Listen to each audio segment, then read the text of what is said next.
Hi, and welcome back to Games Overboard. My name is Brian, and this is my wife, Deanna. Hi. We're going to be talking about a very good little game today. It's called Saboteur. Saboteur was designed by Frederick Moyerson, and is distributed by Z-Man Games. It takes about 30 minutes to play, it's for ages 8 and up, and it can be handled for 3 to 10 players. Let's see what's in the box, Deanna. Cards. Lots and lots of cards.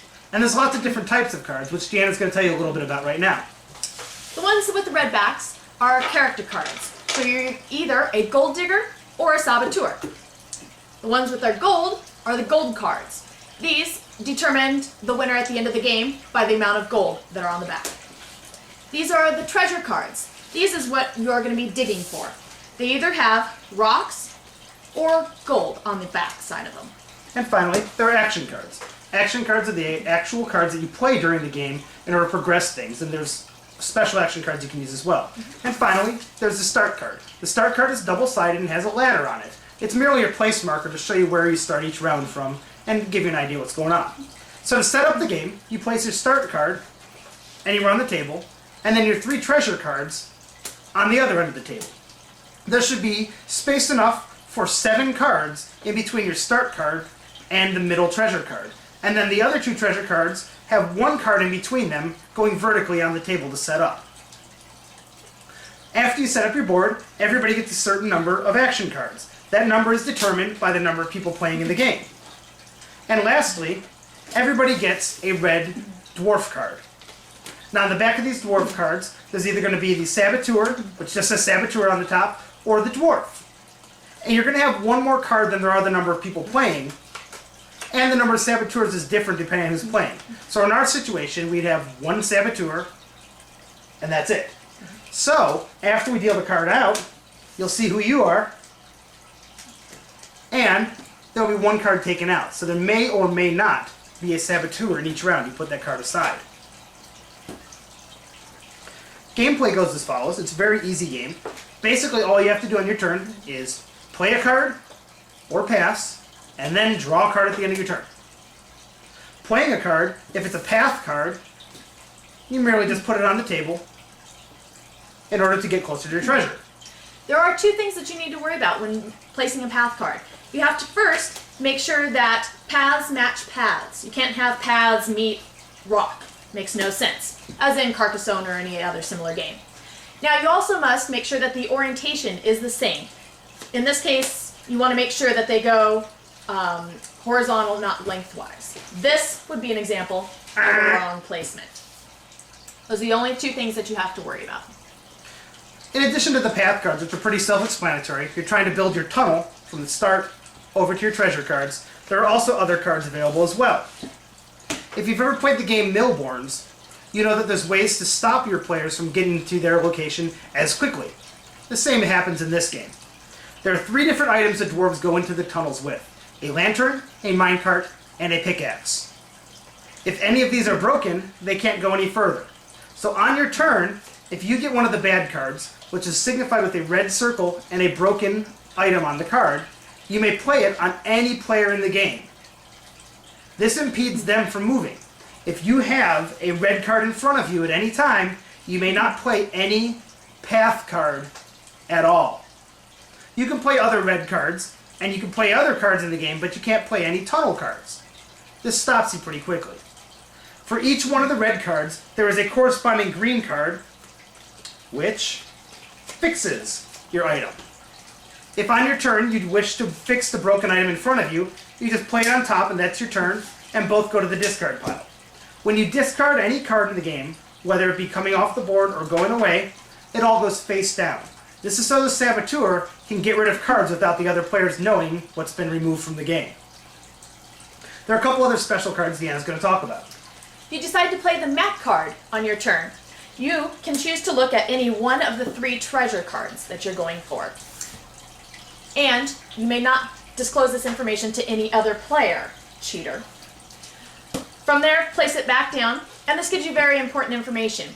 If you are a gold digger, it lets you know where the gold is, or at least where it's not. Or, if you're the Saboteur, you also might know where the gold is or where it isn't. And you can steer people in the wrong direction or try to keep them from the gold and know where your dead ends are best placed. There is also a rock slide that you can place. This is a great card. If you are a Saboteur, it's great for taking away any key piece, any one piece. You may not take away any treasure cards or the starting card. Or, if you are the gold digger, you may take away a really strategically placed dead end by the Saboteur in order to hinder them from getting there even further. There is one other card. There are dual use cards. They're just like the green cards, where it can get rid of one of your items in front of you, but they have two symbols on them and can be used for either of the two items that's on that card, but not both. They can't get rid of two cards in one turn. Finally, when things go across the board and you reach one of the treasure cards,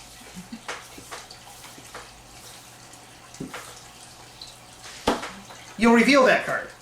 If it's a rock, the game continues playing, and you just place the rock card so it matches up with the existing paths. And if it's the gold card,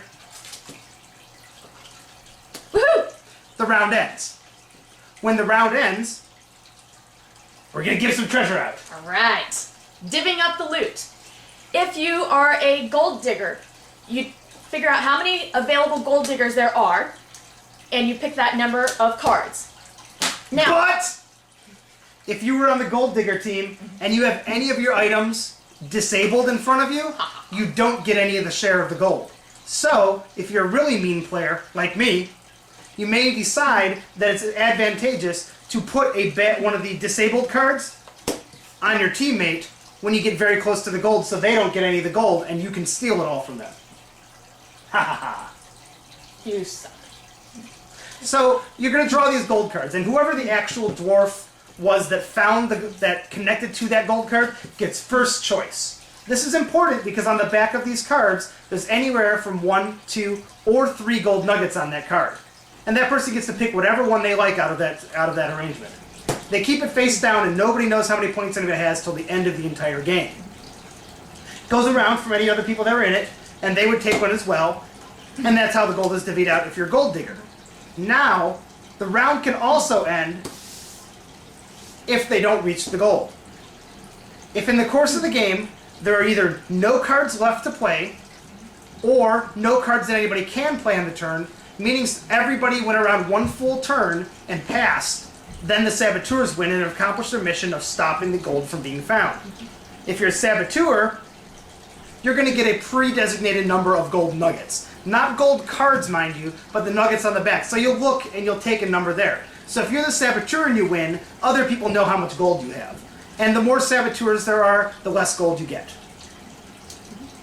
Now, you play this for 3 rounds. At the end of the first round, you'll take all the cards, make a new pile for a new deck, take the character cards, redeal them out, start again. So you might be a Saboteur in one round and not in the other, or you may never be a Saboteur, or you might always be the Saboteur. You don't know. Each round is a little different. I personally like to play a couple more rounds than 3 because I think it's a fun game, and I don't know, I just like playing it. At the end of those 3 rounds, the winner is determined by adding up the total number of gold nuggets on the back of everybody's gold cards. And that's the entire game. That's it. There's a lot going on in a very little game that takes a very little amount of time, but there's a lot of different things going on. I mean, it's kind of like Werewolf, where you're all paranoid about who might be the traitor, or like Shadows over Camelot or Battlestar Galactica. There's the tile laying, so it's like Carcassonne. You can stop people. There's definitely interaction and a little bit of screwage, as people say, and you can hurt other people in the game. It's really great that way, and I really like it because it can handle a wide range of number of people. We have large game nights, and we usually need games that can handle 6, 7, 8, 10, 20 players. Granted, this can't handle 20, but it can handle a fairly decent number of people, and it's fun with that many people as well. My only con, I think it's a little short. Once you get really rolling, you kind of get the idea of who's who, then the round ends. So, but otherwise, I think it's a great little game. It's really cheap. Costs about $15. Yeah. You can get it at most game stores still. You can find it online really easily. And that's it. So, for other reviews and things, make sure you stop by our website at www.gamesoverboard.com for more blogs, videos, and other fun stuff. We're also on Twitter, Facebook, and on Flickr, so make sure you come by, check out our pictures, and see what we're doing on a daily basis. I know you're really interested in both of our lives. Finally, go to www.boardgamegeek.com for information about other board games. It's one of the best online resources for anything. That's what she said. That's what she said. Thanks for coming by, guys. Hope you enjoyed the review, and I hope you have a great day.